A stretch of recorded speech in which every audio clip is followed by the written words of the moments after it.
Hello and welcome to the Biokinetic K9. We are going to be talking today about what does hard training look like. This for me is a really interesting concept, and I think I get it a lot from when I was younger and my dad was training for bodybuilding competitions and all of that. And through his entire, just his whole training philosophy and outlook.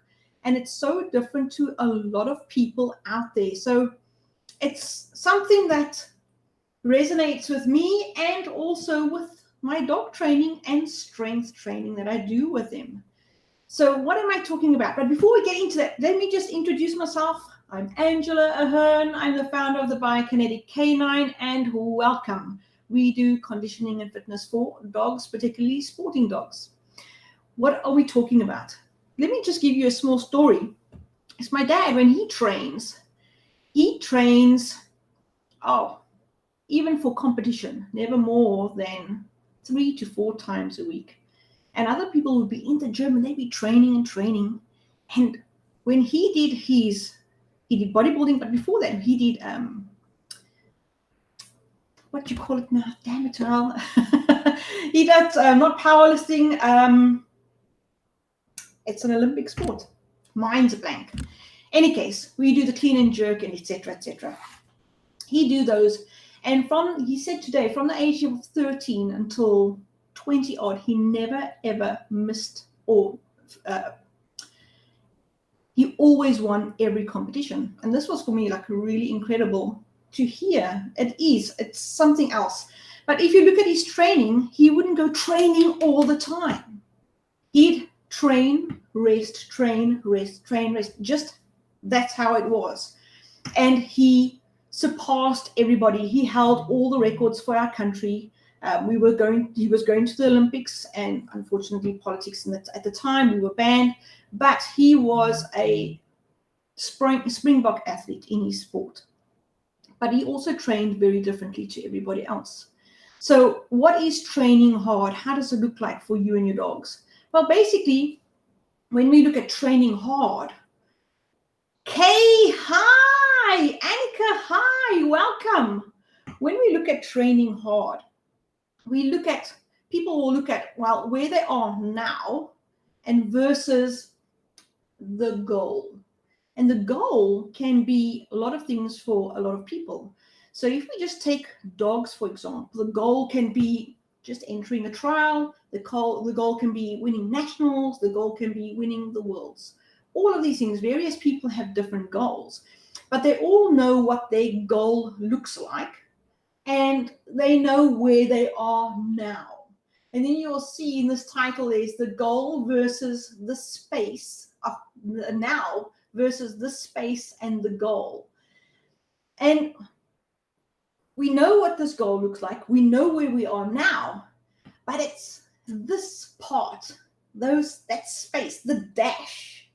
You even see it on people's gravestones. Born here, dash, died then. What happens in the dash? That part.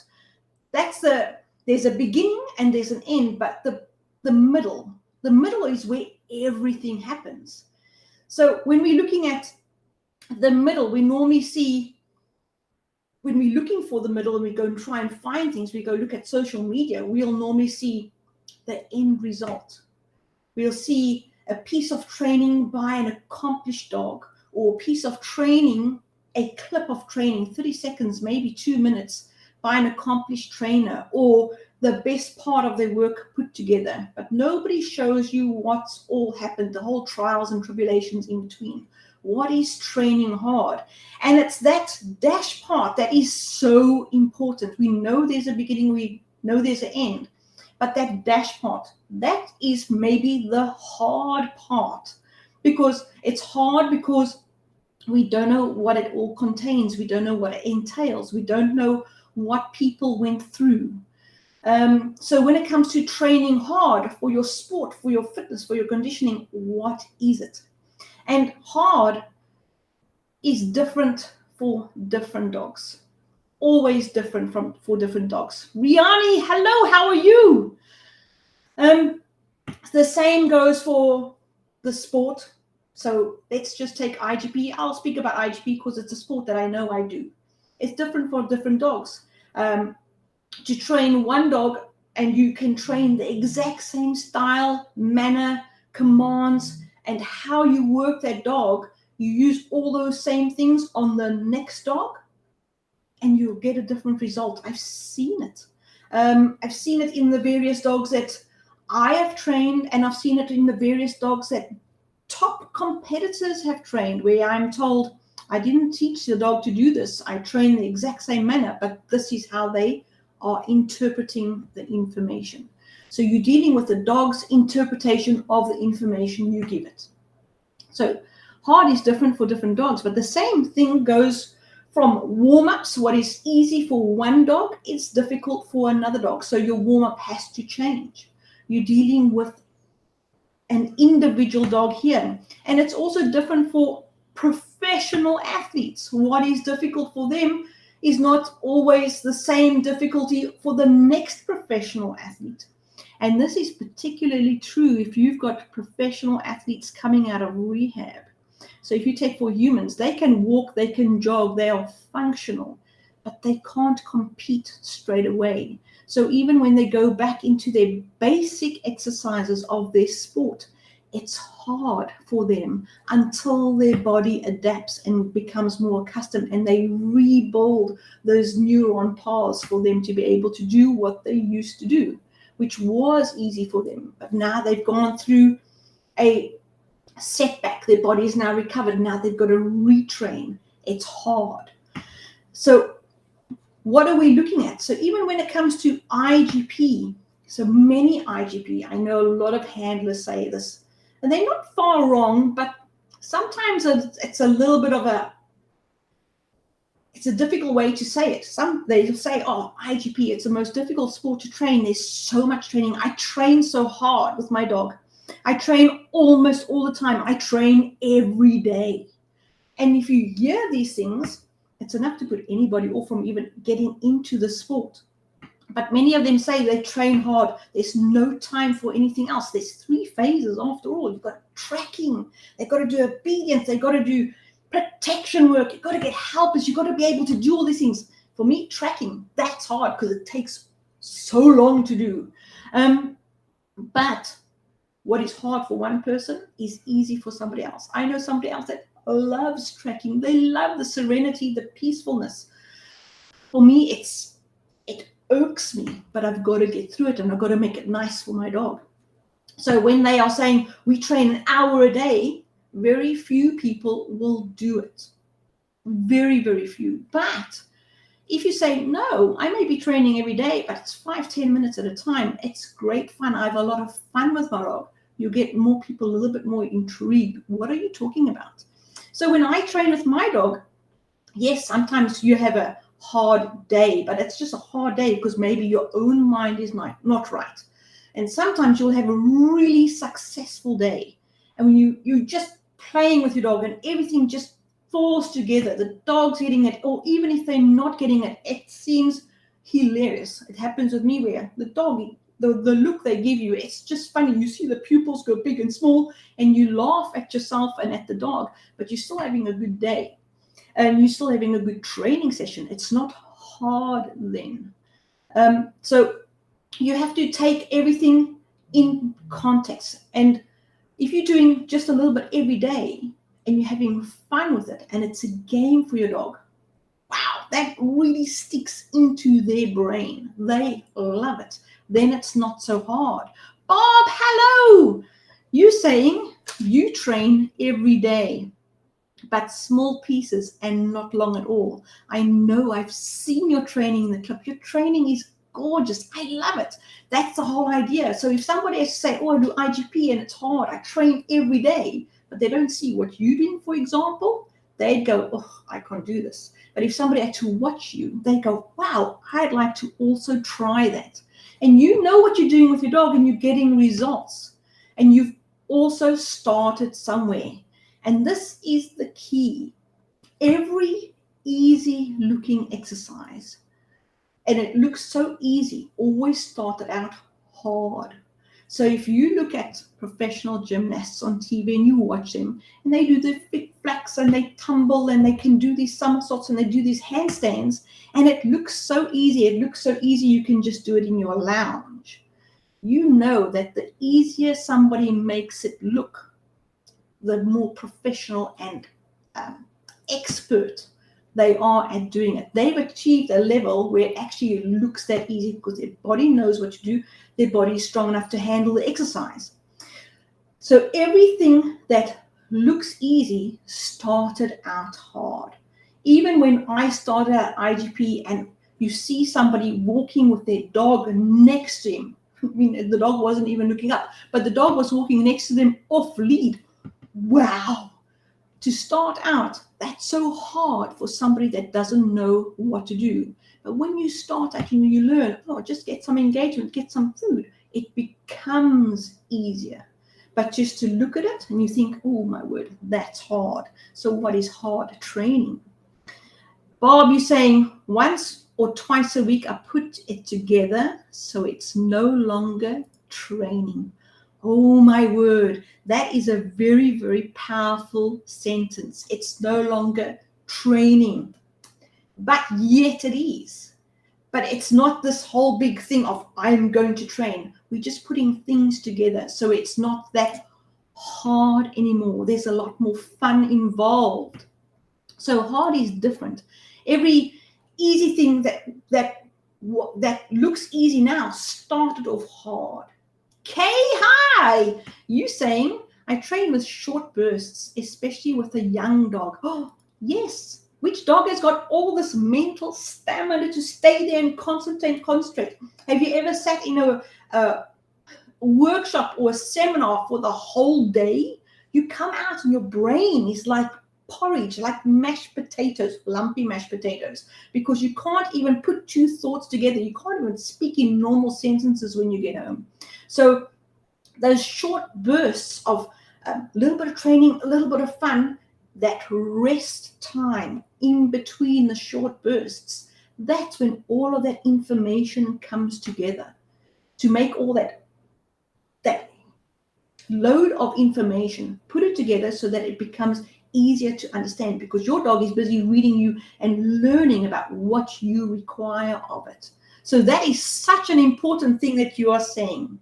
But like I said, hard is different, but those easy things started out as hard, but they all started. And the best place to start is at the start. Don't start anywhere else. Start at the start. That's super important. That applies to everyone. You always start at the beginning. Professional athlete or not, you start anything new right at the very beginning. If you are a professional athlete, if your dog is a professional IGP dog or a professional agility dog, and you have to start a conditioning program, or you've never done conditioning, you've never done strength training with your dog at all before, start at the beginning. That's the most important. Why start in the middle? You think your dog's doing a power sport, so your dog is already strong. Let's just do something extra to make him extra strong.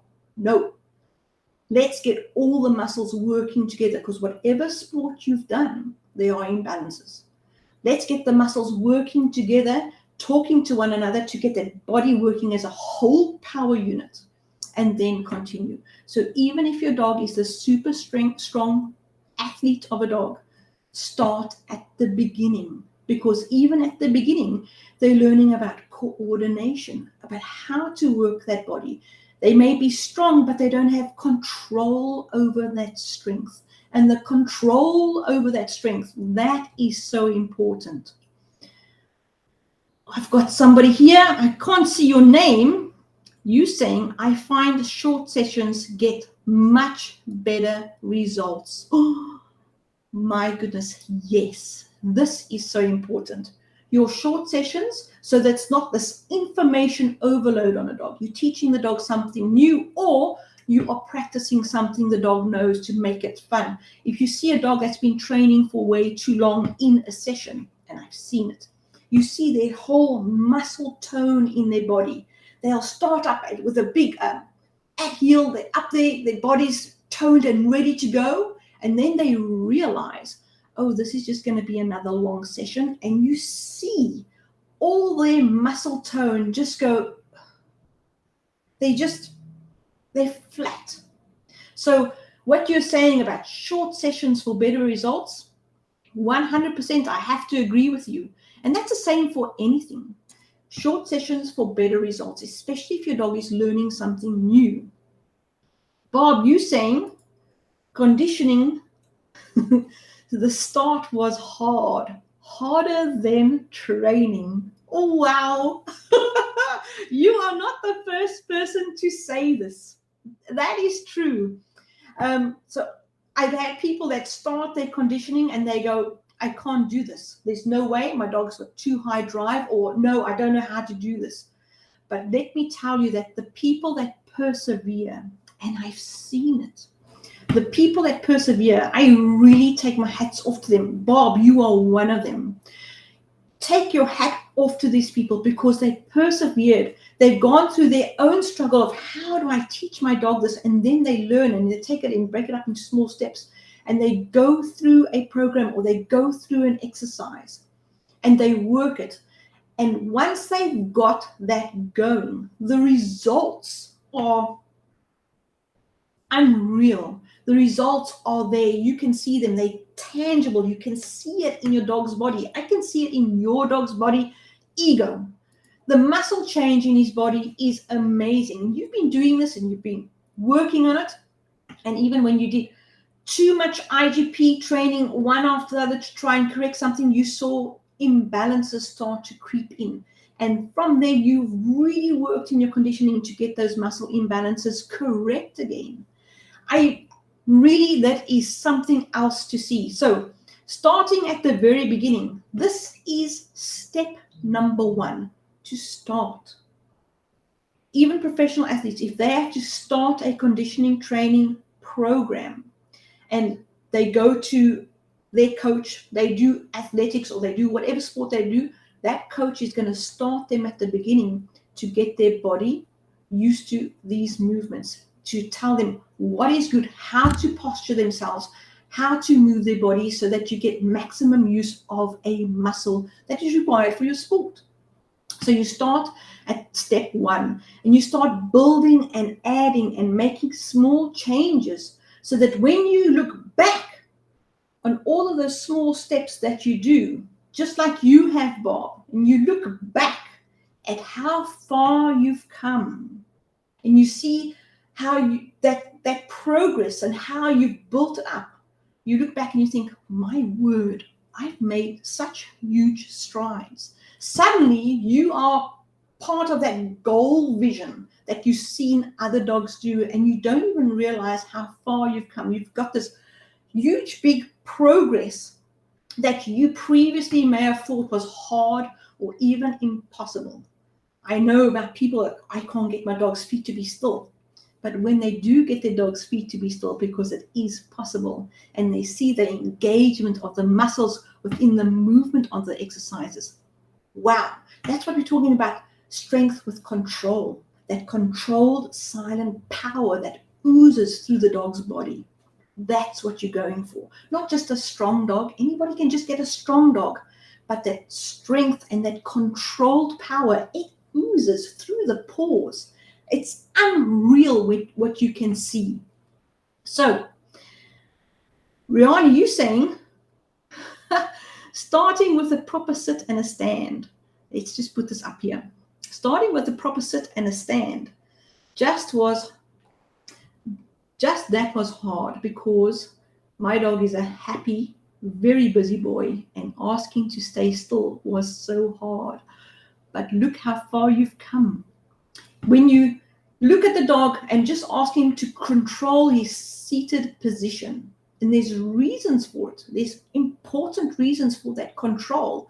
And when your dog doesn't want to and he's just too busy, there's reasons for the busyness too.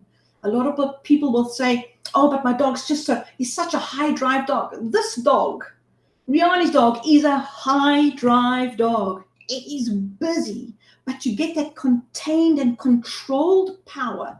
That is what you're striving for all the time. And I watched her exercises just this week. I was blown apart at how far she's come. Oh my word, the control is unreal. There's still areas we're working on, but we know why there's lacking of control, because there's lacking of strength in certain areas, and that's what she's working on.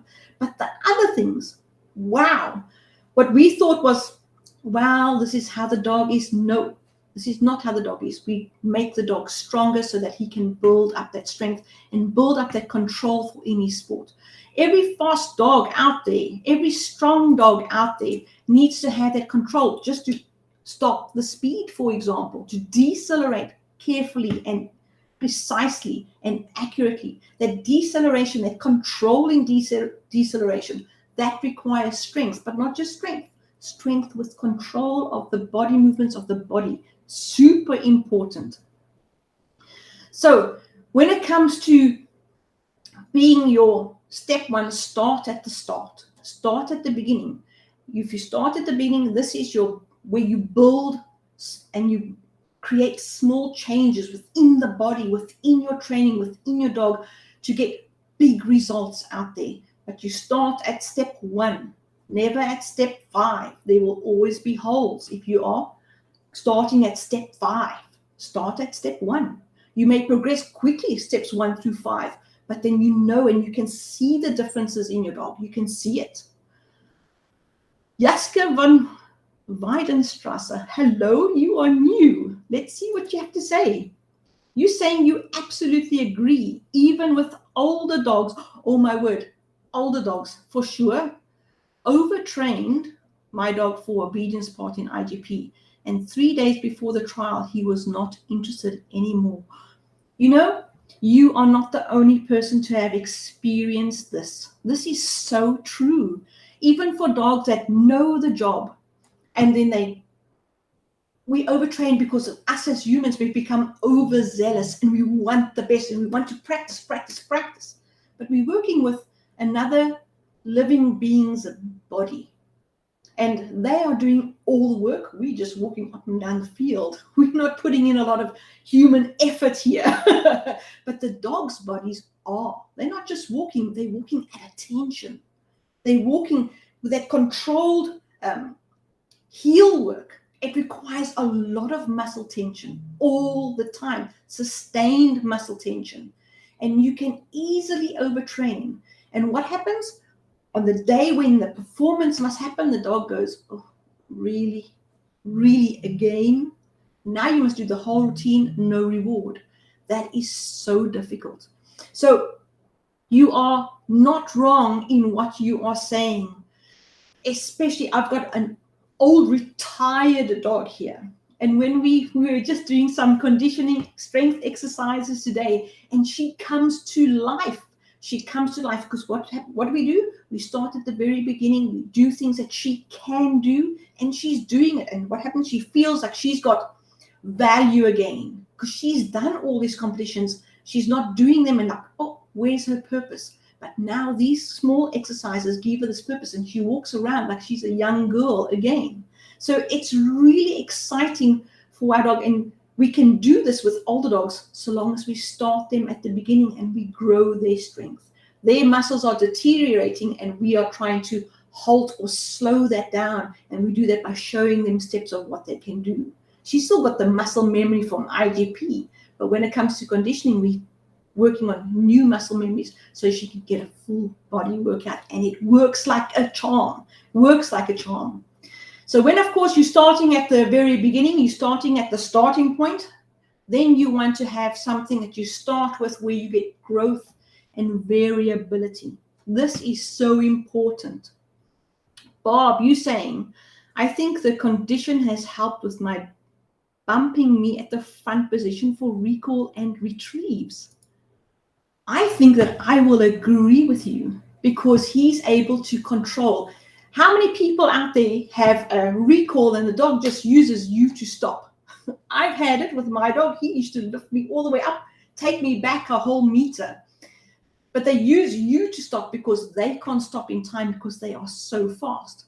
But how about maintaining the speed and then powerfully coming to a halt in front of you and not bumping you?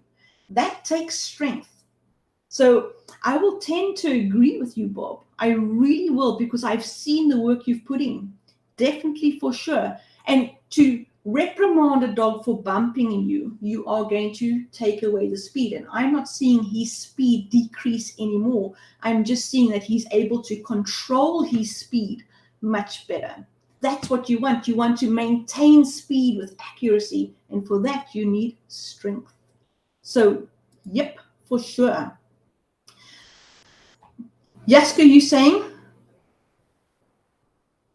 you are your wrong profile that you've got here. So you are Michael Koch from PE. Hello, Michael. No problem at all. So when you're starting a program, you've got growth and you want a program with variability. So you want a program that will grow with your dog. You want an exercise program that grows with your dog and that can vary with your dog as you scale and grow. So you want a program that is scalable, that is adaptable to the needs of your dog. You want to also learn how do you adapt exercises to the needs of your dog. You want to have exercises that have variations for different athletes and different sports. That's so important.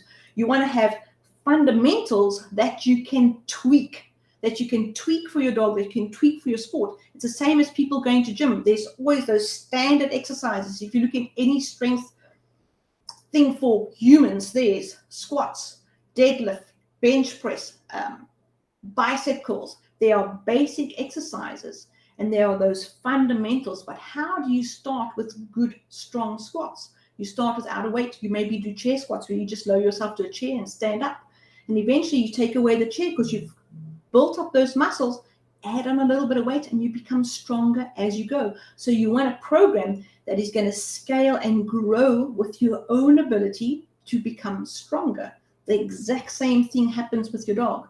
You want to know how to start so that you can learn to look at the physique of your dog, to look at how your dog moves, to make sure that you're targeting the correct muscles. So anybody in my program will know and they see that a sit is not just a sit. A sit can work in different parts of the body depending on how you execute that sit position with your dog. So you want a program that is scalable, that is adaptable, that has variations for different athletes and different sports. Fundamentals that you can tweak, and you want to have a program that is there for the long haul. You want to have long-term fitness and a program that addresses all of those goals. So I would say that we have that. We have a strength program. It is now open. I'm going to put the link in so you can go have a look. We've got, let me just get it here.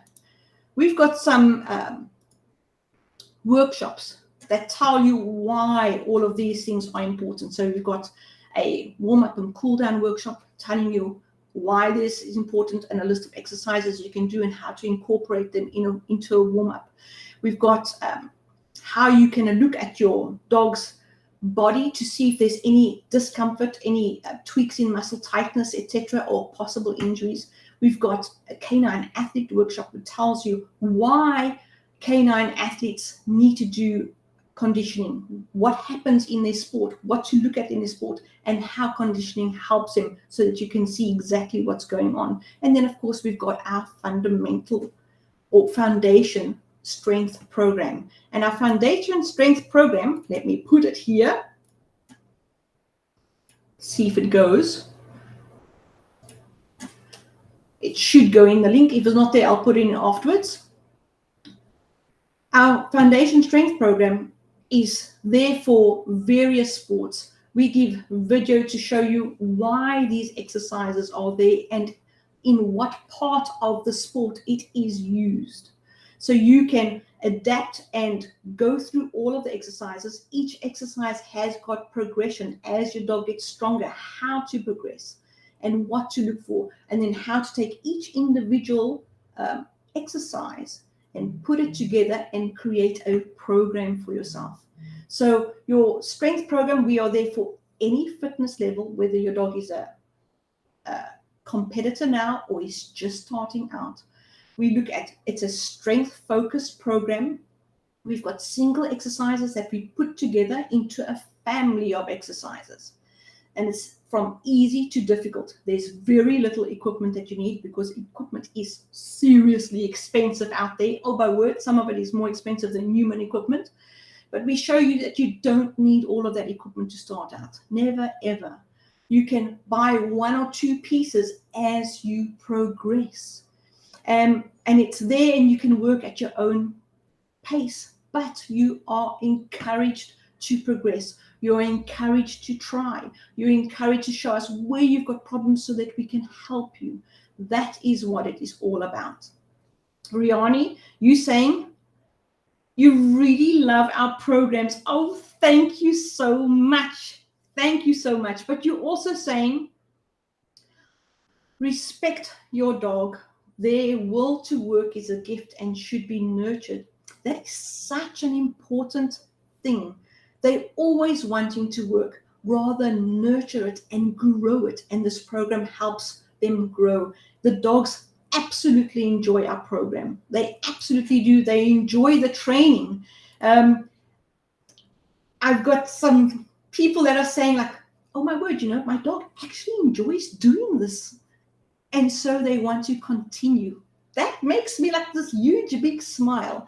So when it comes down to hard work, start at the beginning. Anything that you start new is going to be hard, but it soon becomes really easy. So I'm just going to put this in here, put this down, show this here.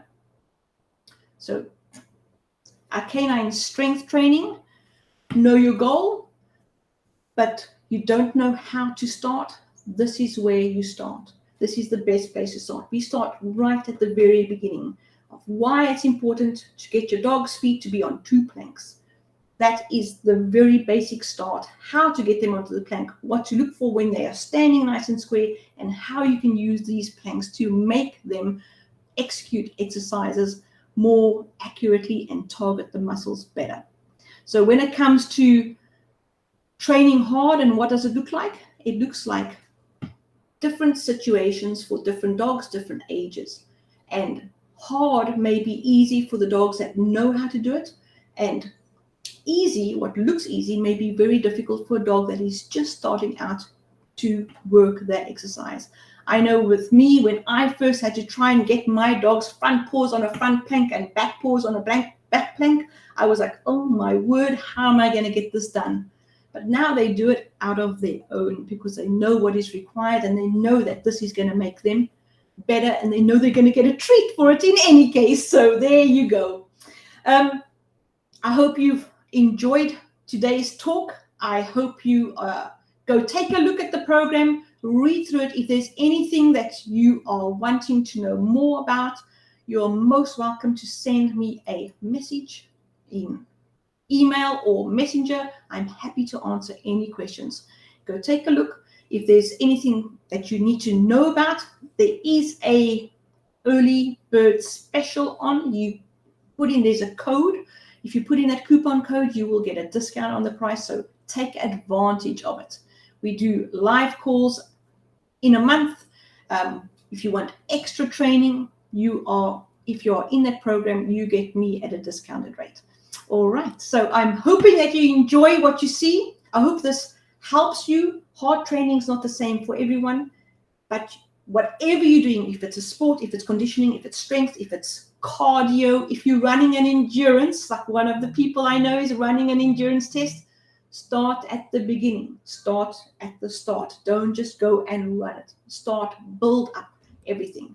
So I'm going to say, have a very awesome weekend. Enjoy training your dogs, and I will see you next time. Cheers, everybody. Bye-bye now. Let me put up my information.